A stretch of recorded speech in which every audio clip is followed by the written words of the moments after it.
Hello friends, मेरा नाम है doctor Rahul Sharma. I am an orthopaedic surgeon. आज के वीडियो में हम बात करेंगे एक ऐसी साइलेंट डिजीज के बारे में जिसका नाम है ऑस्टियोपोरोसिस। इससे आपकी हड्डियां कमजोर हो जाती हैं और छोटी छोटी चोट से बड़े बड़े फ्रैक्चर हो सकते हैं। और ये डिजीज प्रेजेंट करती है बिना किसी वार्निंग साइन के, इसलिए आपको जब तक मालूम चलता है तब तक काफी देर हो चुकी होती है या फ्रैक्चर हो चुका होता है। इस वीडियो को आखिर तक देखिएगा क्योंकि इस प्रॉब्लम से बचा जा सकता है।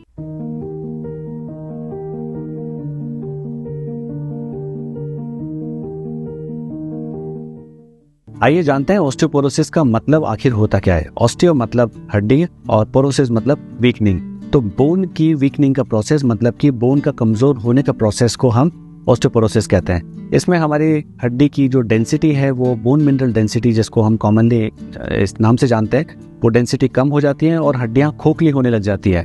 इसी के कारण हमारी बोन्स इतनी फ्रेजाइल और इतनी वीक हो जाती हैं कि छोटी सी इंजरी से, जिसको हम ट्रिवियल ट्रॉमा बोलते हैं, छोटी मोटी चोट से भी मेजर फ्रैक्चर होने के चांसेस बढ़ जाते हैं। ऑस्टियोपोरोसिस वैसे तो हमारी बॉडी की किसी भी हड्डी को अफेक्ट कर सकता है, लेकिन मोस्ट कॉमनली ये अफेक्ट करता है स्पाइन को मतलब रीढ़ की हड्डी, रिस्ट मतलब कलाई एंड हिप जॉइंट मतलब कूल्हे के जोड़ को। आइए जानते हैं कि किन लोगों को ऑस्टियोपोरोसिस होने के चांसेस ज्यादा होते हैं या फिर इसके रिस्क फैक्टर्स क्या क्या होते हैं। So friends, number 1 is female.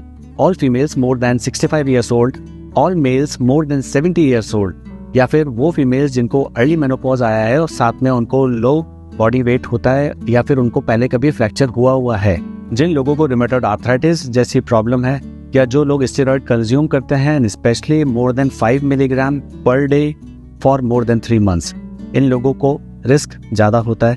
इसके अलावा ट्रांसप्लांट पेशेंट्स या फिर जिनको फैमिली हिस्ट्री है फ्रैक्चर्स की, जो लोग सेडेंटरी लाइफस्टाइल फॉलो करते हैं, जिनके प्रोफेशन या ऑक्यूपेशन में ज़्यादा चलना फिरना नहीं होता है या फिर वो एक्सरसाइजेस भी नहीं करते हैं, और जो लोग स्मोकिंग और टोबैको कंज्यूम ज़्यादा करते हैं, ये सभी लोग ऑस्टियोपोरोसिस के होने के रिस्क पे होते हैं या फिर इन लोगों को ऑस्टियोपोरोसिस होने के चांसेस बहुत ज़्यादा होते हैं। आइए बात करते हैं ऑस्टियोपोरोसिस के सिम्टम्स के बारे में। फ्रेंड्स, इस प्रॉब्लम को हम साइलेंट डिजीज इसलिए बोलते हैं क्योंकि ये कभी अपने आप को प्रेजेंट नहीं करती है और पेशेंट को कभी ये मालूम नहीं चलता है कि उनको ऑस्टियोपोरोसिस हुआ है।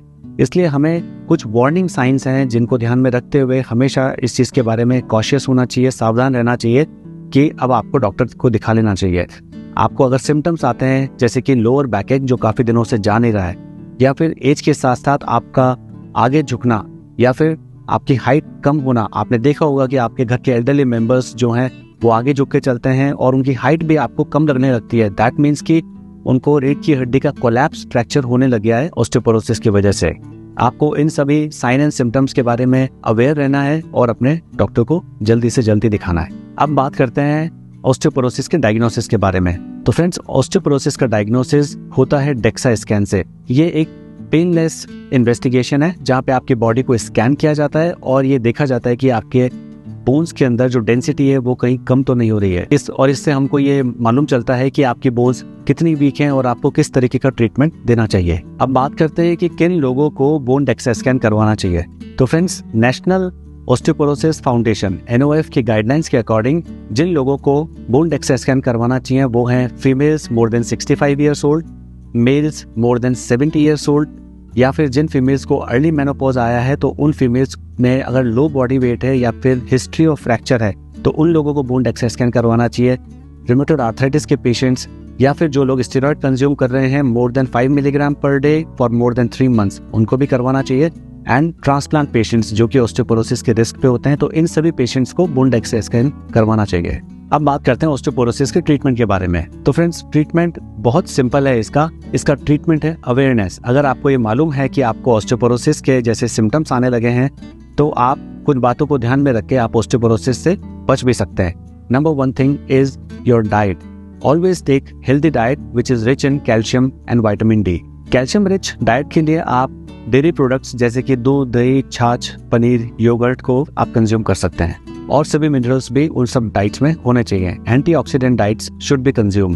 विटामिन डी इनटेक को आप इंश्योर करिए कि आपकी डाइट के अंदर विटामिन डी हो। इसके लिए आप सनलाइट एक्सपोजर भी ले सकते हैं और कुछ विटामिन डी के सप्लीमेंट्स आते हैं, आप उनको भी कंज्यूम कर सकते हैं। Second comes your lifestyle modifications like weight training exercises या रेजिस्टेंस एक्सरसाइजेज आपको जरूर करने चाहिए, बिकॉज वेट ट्रेनिंग एक्सरसाइज से ही आपकी मसल्स स्ट्रांग होती है और आपकी बोन स्ट्रेंथ भी बढ़ती है। ऑस्टियोपोरोसिस के ट्रीटमेंट का सबसे इंपॉर्टेंट पार्ट है प्रिवेंशन फ्रॉम फॉल, मतलब कि गिरने से बचना।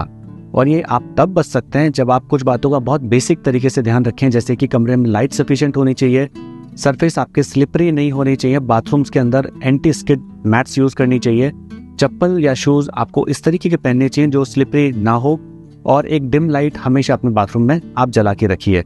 इसके अलावा बैलेंसिंग एक्सरसाइजेस आप अपने फिजियोथेरेपिस्ट से सीख सकते हैं, जिससे आपको एक मेंटल ट्रेनिंग मिलेगी कि आपको बैलेंस कैसे करना है, बिकॉज ज्यादातर इंजरीज लॉस ऑफ बैलेंस की वजह से होती है। याद रखिए friends, strong bones means independent life. तो अगर आपको अपनी लाइफ को किसी और पे डिपेंडेंट नहीं बनाना है तो मेक श्योर कि आपकी बोन्स स्ट्रॉन्ग हो, आपको ऑस्टियोपोरोसिस ना हो। इसके लिए टाइमली डायग्नोस करवाइए, सही साइन एंड सिम्टम्स को आइडेंटिफाई करके अपने डॉक्टर से बात करिए और एक हेल्दी लाइफस्टाइल फॉलो करिए। अगर इस वीडियो से मिलने वाली इन्फॉर्मेशन आपको अच्छी लगी हो तो मेरे चैनल को सब्सक्राइब कीजिए, इस वीडियो को लाइक एंड शेयर कीजिए। मिलते हैं नेक्स्ट वीडियो में एक नई इन्फॉर्मेशन के साथ में। Till then, take care.